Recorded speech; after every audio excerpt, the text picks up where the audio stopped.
T'as le deuxième drapeau qui arrive. J'interviens pour la France insoumise. Netanyahou a donné l'ordre à son armée de conquérir la totalité de la bande de Gaza.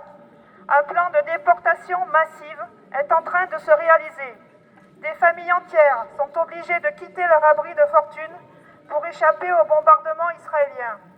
Parfois, ils n'ont même pas le temps de prendre la moindre affaire. Les forces israéliennes recourent à des méthodes systématiques de massacre et de destruction à grande échelle.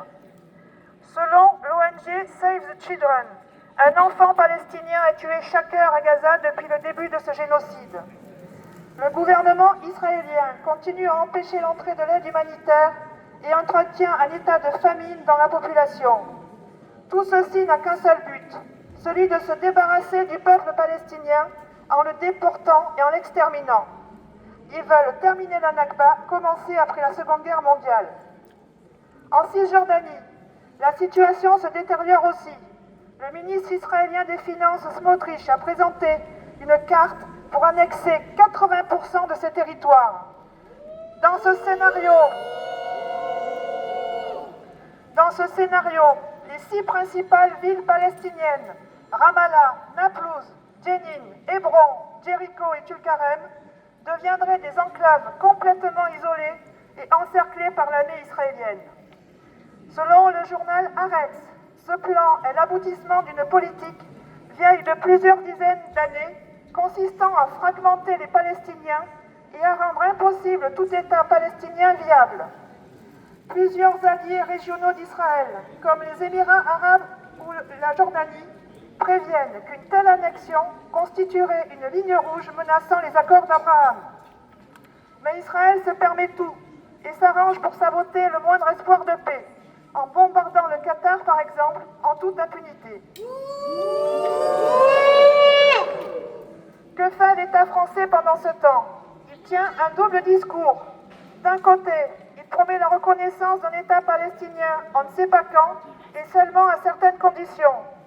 De l'autre, il vend en 2024 pour près de 22 millions d'euros d'armes à Israël. Ce sont ces équipements qui vont servir à massacrer le peuple palestinien. C'est ce même État français qui continue à réprimer les soutiens au peuple palestinien en ordonnant une perquisition au domicile du directeur de la publication du site de l'association Union juive française pour la paix pour apologie du terrorisme. L'UJFP avait dénoncé le caractère colonial de l'occupation israélienne. Malgré toutes ces nouvelles accablantes, il existe des raisons de ne pas se décourager et de continuer à lutter pour la survie du peuple palestinien.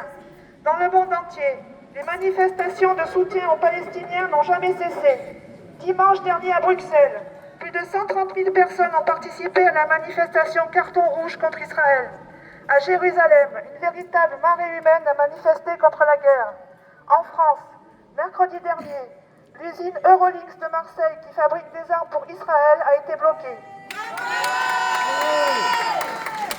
Lors de cette journée, les drapeaux palestiniens n'ont cessé d'être présents dans les manifestations.